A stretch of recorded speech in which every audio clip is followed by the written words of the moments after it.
নমস্কাৰ, মই প্ৰদীপ গগৈ। বহুদিন লকডাউনৰ পিছৰ পৰা মই ভিডিঅ' প্ৰস্তুত কৰা নাছিলোঁ, কিন্তু আজি মই আকৌ এটা নতুন বিষয় লৈ আজি ভিডিঅ' প্ৰস্তুত কৰিছোঁ। লকডাউনৰ পিছত আজি ভিডিঅ'টো প্ৰস্তুত কৰিছোঁ এখন গ্ৰন্থক লৈ। গ্ৰন্থখন নতুন এগৰাকী প্ৰতিভাৱান লেখিকাই লিখি উলিয়াইছে। নামটো হৈছে নিশা ভূঞা। মোৰ ফ্ৰেণ্ড লিষ্টত যিসকল বন্ধু আছে তেওঁলোকে নিশ্চয় নামটো শুনিছে। তেওঁ যিখন নতুন কিতাপ গোলাপী এটি আশা আৰু অন্যান্য, এই গ্ৰন্থখনত নাৰী বিষয়ক বিভিন্ন প্ৰবন্ধ আছে। বিশ্বৰ, ভাৰতবৰ্ষৰ বিভিন্ন সমস্যাক লৈ তেওঁ এই প্ৰবন্ধবিলাক এই গ্ৰন্থখনত সন্নিৱিষ্ট হৈছে। অতিকে গুৰুত্বপূৰ্ণ বুলি মই ভাবোঁ। নাৰীৰ যিসমূহ সমস্যা আছে বা নাৰীসকলে যি ধৰণে তেওঁলোকে যিবিলাক সমস্যাৰ মাজেৰে দিন অতিবাহিত কৰিবলগীয়া হৈছে, তেনে কিছুমান কথাই লৈ তেওঁ প্ৰবন্ধবিলাক তেওঁ ইয়াৰ পৰা একগোট কৰি এই প্ৰবন্ধ সংকলনখন উলিয়াইছিলে।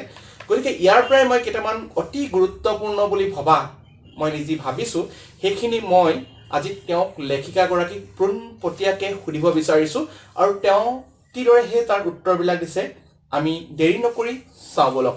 আৰু তাৰ আগতে কৈছোঁ যে আপোনালোকে সম্পূৰ্ণকৈ ভিডিঅ'টো চাব। যদি আপোনালোকে ভাল পায়, লাইক, কমেণ্ট আৰু ছাবস্ক্ৰাইব কৰিবলৈ নাপাহৰিব। এতিয়া আমি পোনপ্ৰথমে লেখিকাগৰাকীৰ ওচৰলৈ যাওঁ। তেওঁক মই প্ৰশ্নকেইটা কৰিম আৰু তেওঁ উত্তৰকেইটা দিব। পলম নকৰি নিচালে মই প্ৰথম প্ৰশ্নটো সুধিব বিচাৰিছোঁ যে প্ৰকাশ্যে যিটো যৌন উৎপীড়নৰ কথা তুমি লিখিছা, এই সম্পৰ্কে তুমি অলপ মোৰ যিসকল দৰ্শকে চাই আছে, মোৰ দাদা বাইদেউ ভণ্টি শিক্ষাগুৰু সকলোৱে, তেওঁলোকে বুজি পোৱাকৈ তুমি অলপ ভালকৈ বৰ্ণনা কৰিবা নেকি? বৰ্তমান সময়ৰ সবাতোকৈ চৰ্চিত তথা অতিকৈ স্পৰ্শকাতৰ বিষয়টিয়ে হৈছে যৌন নিৰ্যাতন। নাৰীৰ ওপৰত হোৱা বিভিন্ন যৌন নিৰ্যাতন সম্পৰ্কীয় ঘটনাৰ কথা আমি প্ৰায়ে বাতৰি কাকতৰ পৃষ্ঠাত পঢ়িবলৈ পাওঁ অথবা টেলিভিছনৰ পৰ্দাত দেখিবলৈ পাওঁ।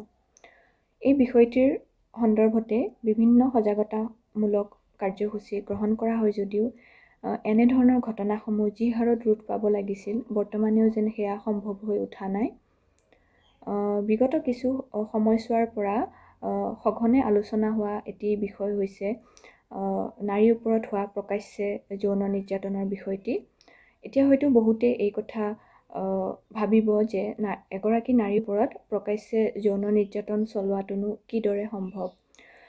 এজন পুৰুষে মুকলিমূৰীয়াকৈ কোনো ৰাজহুৱা স্থানত এগৰাকী নাৰীকনো কিদৰে নিৰ্যাতিত কৰিব পাৰে।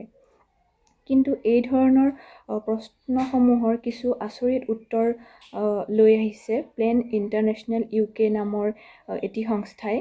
এই সংস্থাটোৱে শেহতীয়াভাৱে যুক্তৰাষ্ট্ৰৰ মুঠ 1000 গৰাকী 14 পৰা 21 বছৰীয়া ছাত্ৰী তথা যুৱতীৰ ওপৰত এক সমীক্ষা চলাইছিল আৰু এই সমীক্ষাতে কেতবোৰ অতি ভয়ংকৰ তথ্য পোহৰলৈ আহিছে।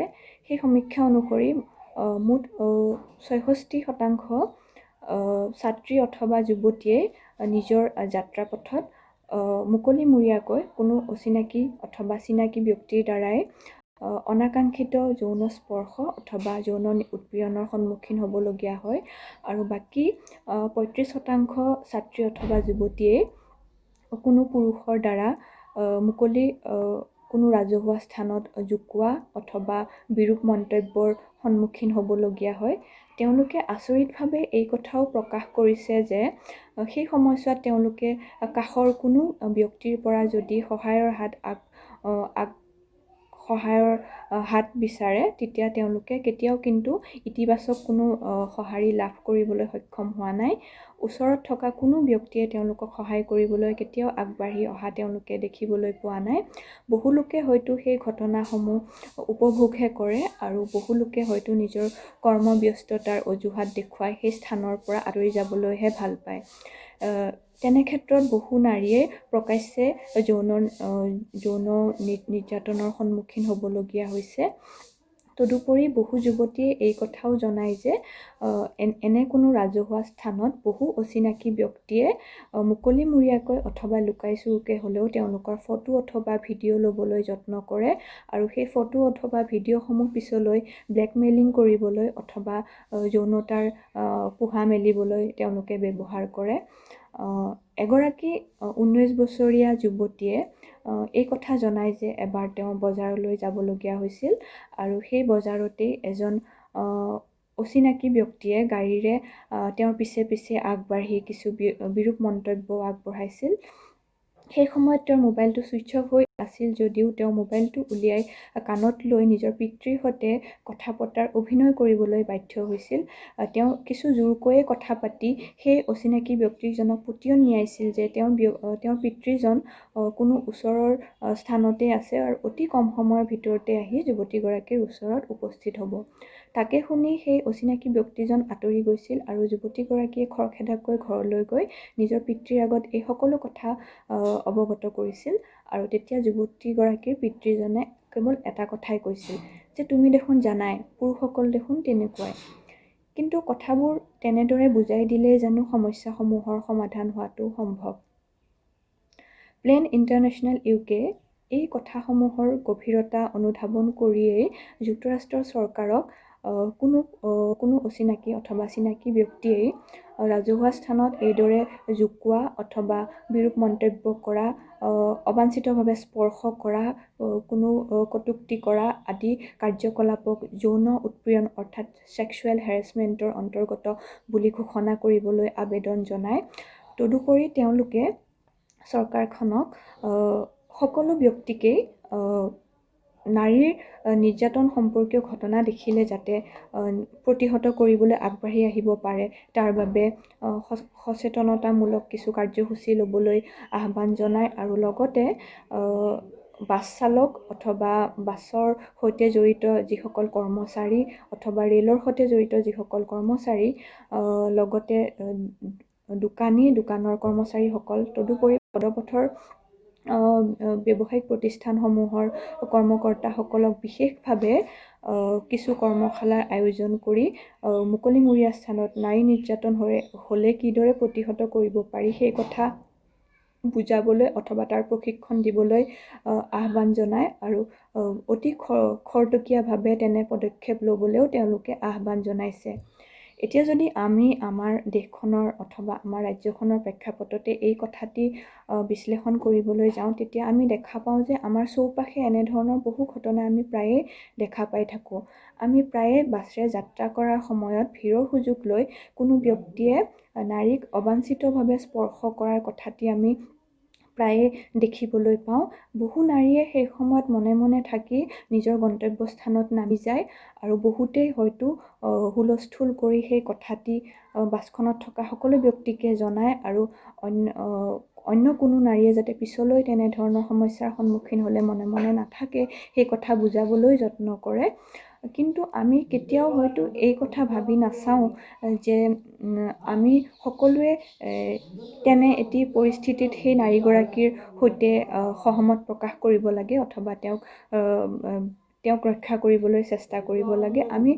আমাৰ মাজত বহুতেই কেৱল এইটো কথাই ভাবে যে তেওঁ এনেধৰণৰ সমস্যাৰ সন্মুখীন হৈছে গতিকে তেওঁ নিজেই তেনেধৰণৰ সমস্যাসমূহৰ সমাধান কৰাটোহে উচিত। আমি অনাহুতভাৱে তেনেধৰণৰ পৰিস্থিতিৰ সৈতে সাঙুৰ খাই যোৱাটো উচিত নহয়। কিন্তু কথাবোৰ তেনেধৰণে ভাবিলে হয়তো পৰিস্থিতি সদায় আজিৰ দৰেই থাকি যাব।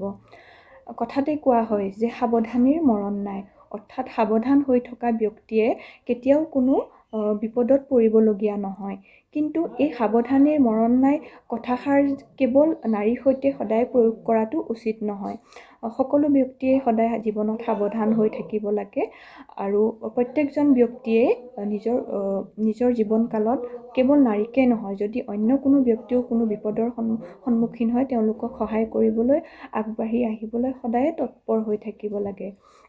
তদুপৰি আমি বহুতেই এইটো কথা কওঁ যে বিদ্যালয় অথবা মহাবিদ্যালয়সমূহৰ পাঠ্যক্ৰমত যৌন শিক্ষাৰ প্ৰাসংগিকতা আছে, যৌন শিক্ষাৰ বিষয়সমূহ অন্তৰ্ভুক্ত কৰিব লাগে।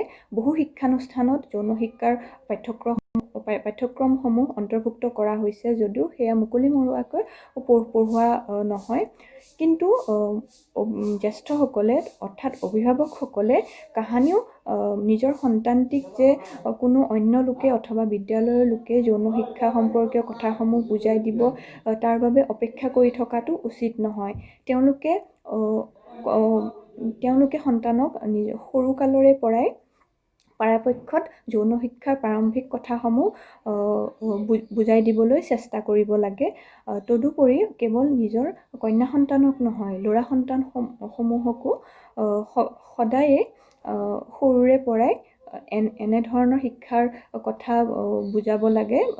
যৌন শিক্ষাৰ কথাবোৰ ভালদৰে অনুধাৱন কৰাই দিবলৈ চেষ্টা কৰিব লাগে। তদুপৰি ল'ৰা সন্তানসকলক সদায়ে নাৰীৰ সন্মান, নাৰীয়ে জীৱনত সন্মুখীন হোৱা এনেধৰণৰ কিছু সমস্যা, নাৰী নিৰ্যাতন অথবা নাৰীৰ অপৰাধজনিত ঘটনাসমূহ কিদৰে প্ৰতিহত কৰিব পাৰি, সেই অপৰাধসমূহৰ সৈতে জড়িত ফলাফলসমূহ বা পৰৱৰ্তী সময়ত আইনী যি ব্যৱস্থা গ্ৰহণ কৰা হয়, সেই সকলো কথা যদি ভালদৰে বুজাই দিবলৈ যত্ন কৰে, তেতিয়া হয়তো বহু ল'ৰাই পিছলৈ নিজৰ জীৱনকালত তেনেধৰণৰ ঘটনাৰ পৰা আঁতৰি থাকিবলৈ যত্ন কৰিব আৰু নাৰীক সদায় সন্মান কৰিবলৈহে শিকিব। গতিকে প্ৰতিখন ঘৰৰ পৰাই এনেধৰণৰ কাৰ্যকলাপসমূহ ৰোধ কৰাৰ বীজ ৰোপণ কৰি তাক গঢ় দিব পাৰি বুলিহে আমি ভাবোঁ। আৰু কেৱল নাৰীৰ ওপৰত হোৱা প্ৰকাশ্যে যৌন নিৰ্যাতনেই নহয়, এনেধৰণৰ কিছু ইতিবাচক কাৰ্যপন্থাই নাৰীৰ ওপৰত সামগ্ৰিকভাৱে হোৱা কেতবোৰ নিৰ্যাতন সম্পৰ্কীয় ঘটনা ৰোধ কৰিবলৈ সম্ভৱ হ'ব বুলিও আমি দি ক'ব পাৰোঁ। দ্বিতীয় প্ৰশ্নটোলৈ আহিছোঁ। তুমি যিহেতু ছেকেণ্ড চান্সৰ কথা লিখিছা, দি ছেকেণ্ড চান্স, আচলতে বিধৱা বিবাহ এতিয়াও সমাজে বৰ সহজভাৱে আঁকোৱালি ল'ব পৰা হোৱা নাই। যে বহুতে বিভিন্ন ধৰণৰ আজিকালি যুক্তি দৰ্শাই যদিও কিন্তু বৰ এটা সহজে একচেপ্ট নকৰে মানুহে। গতিকে এই সম্পৰ্কে তুমি যিহেতু অলপ বৰ্ণনা কৰি লিখিছা, বিভিন্ন ধৰণৰ উদাহৰণ দিছা আৰু বহিৰাষ্ট্ৰৰ কথাও লিখিছা, বহিৰাজ্যৰ কথাও লিখিছা, এই গোটেইখিনি কথা তুমি অলপ তোমাৰ ধাৰণাৰে তুমি অলপ এই বস্তুটো অভিভাৱকৰ কৰণীয় কেনে হোৱা উচিত, এই সম্পৰ্কে তুমি অলপ জনাবা নেকি?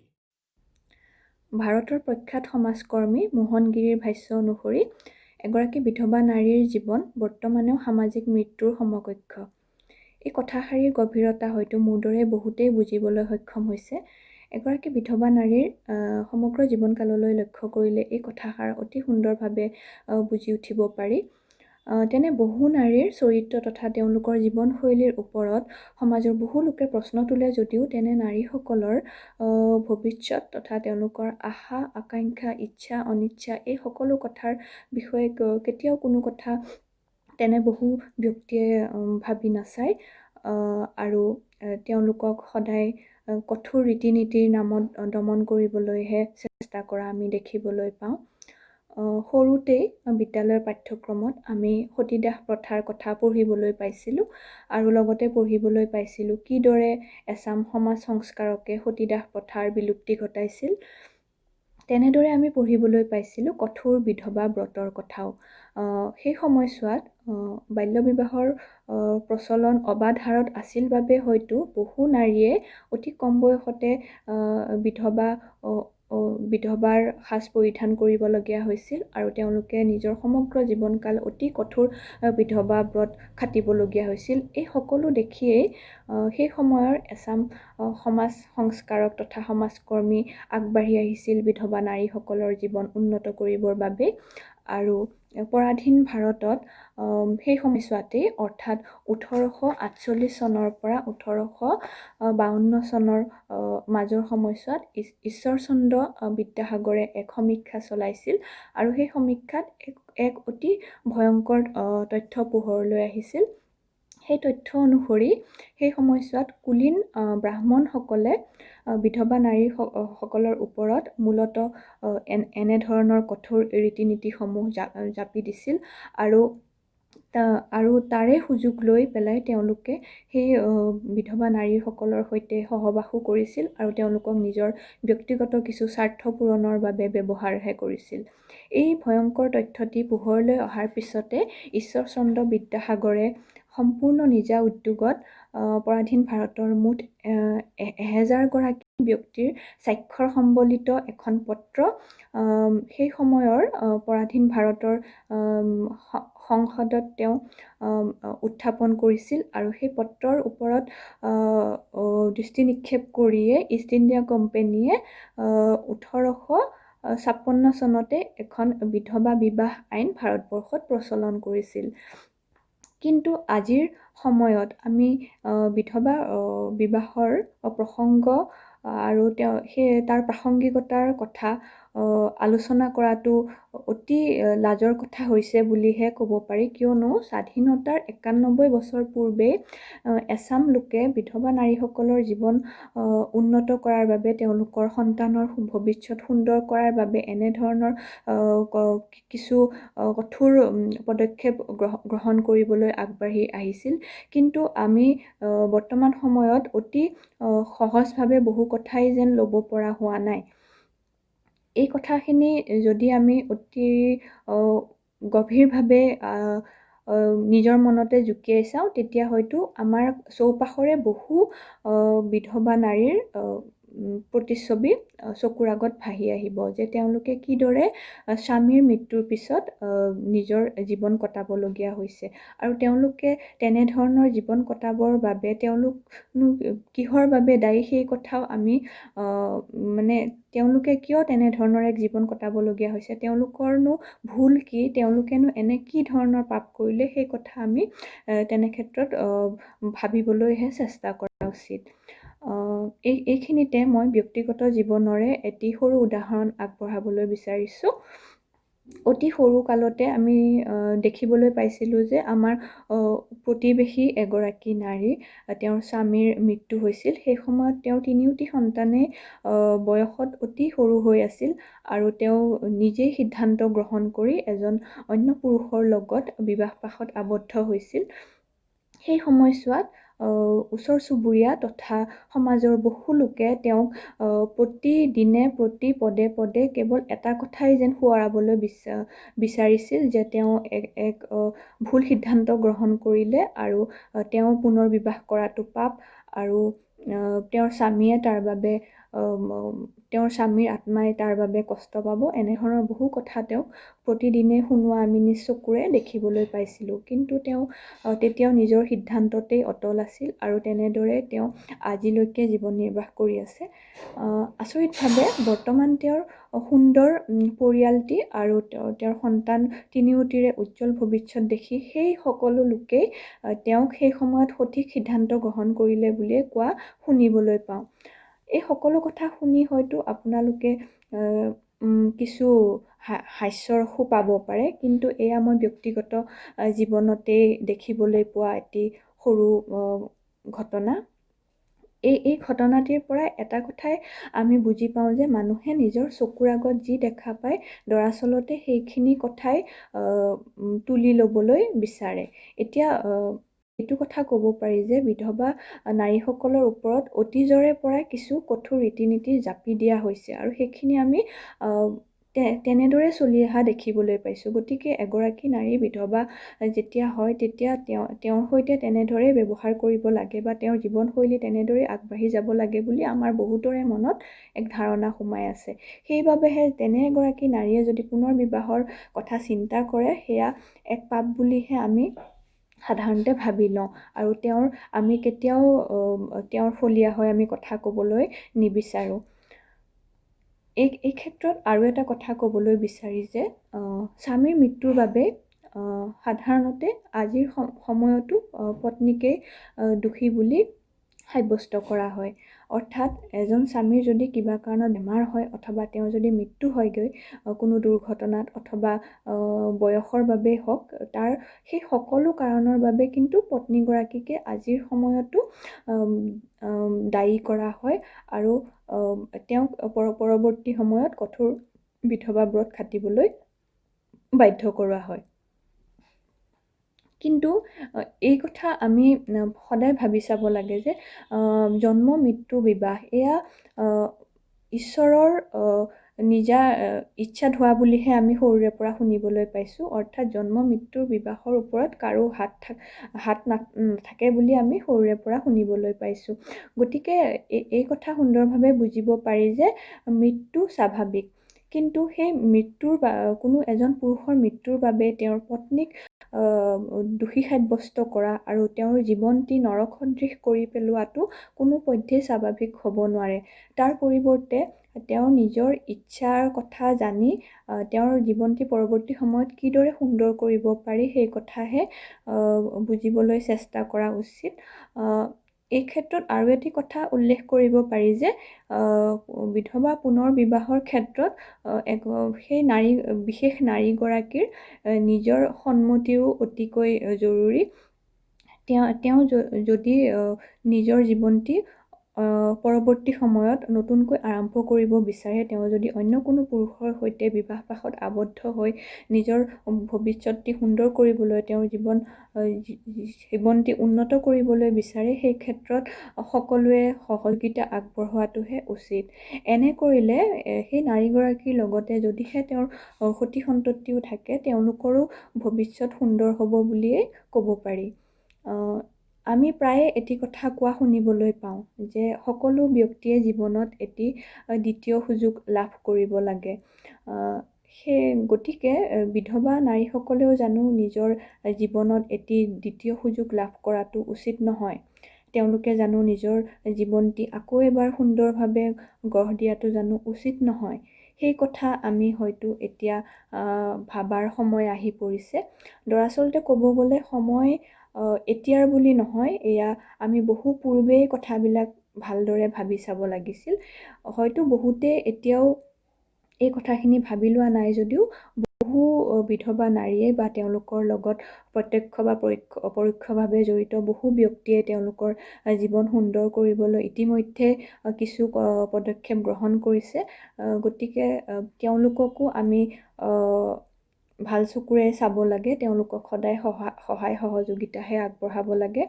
কেতিয়াও তেওঁলোকক কোনো কটু কথা শুনোৱা বা কেতিয়াও তেওঁলোকৰ কথাত ডিমত দিয়াটো উচিত নহয়। কিয়নো কোনো ব্যক্তিৰ, কেৱল নাৰীৰে নহয়, কোনো এগৰাকী ব্যক্তিৰে জীৱন এটি অসুন্দৰ কৰি তোলাৰ বা তেওঁলোকৰ জীৱনটি কঠোৰ কোনো ৰীতি নীতিৰ মাজেৰে বন্দী কৰি অসুন্দৰ কৰি তোলাৰ হয়তো অধিকাৰ আমাৰ কাৰোৰে নাই। ধন্যবাদ নিশা। গৈলৈ মই অশেষ ধন্যবাদ জনালোঁ।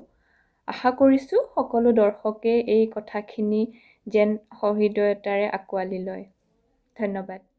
এইখিনি সময় মোক দিয়াৰ বাবে। আচলতে কিতাপখনত বহুকেইটা গুৰুত্বপূৰ্ণ প্ৰবন্ধ আছে আৰু মই ভাবোঁ কি এই প্ৰবন্ধকেইটা অতিকৈ গুৰুত্বপূৰ্ণ প্ৰবন্ধ আৰু এইকেইটা পঢ়া উচিত। যিসকলে এতিয়াও গ্ৰন্থখন ক্ৰয় কৰা নাই তেওঁলোকে গ্ৰন্থখন ক্ৰয় কৰিয়েই হওক বা অন্য বেলেগৰ পৰা লৈ আপোনালোকে পঢ়িব পাৰে। মই ভাবোঁ গোটেইকেইখন গ্ৰন্থখনৰ গোটেইকেইটা প্ৰবন্ধৰ পৰা আপোনালোকে যথেষ্টখিনি জ্ঞান পোৱাৰ উপৰিও চিন্তাৰ এটা গতি পাব, গতিশীল হৈ উঠিব এই চিন্তাখিনি এই বিষয়খিনিৰ ওপৰত বিশেষকৈ। গতিকে আপোনালোকে গ্ৰন্থখন ক্ৰয় কৰিব পাৰে বা নকৰিলেও যিসকলে এতিয়ালৈকে পঢ়া নাই তেওঁলোকে কিছু আভাস পালে বা এই চিন্তাখিনিৰ সৈতে কিছু জড়িত হৈ আপোনালোকৰ কিছু লাভ হ'ল বুলি ভাবি মই মোৰ ভিডিঅ'টো ইয়াতে সমাপ্ত কৰিছোঁ। সকলোকে ধন্যবাদ জনাইছোঁ। ধন্যবাদ।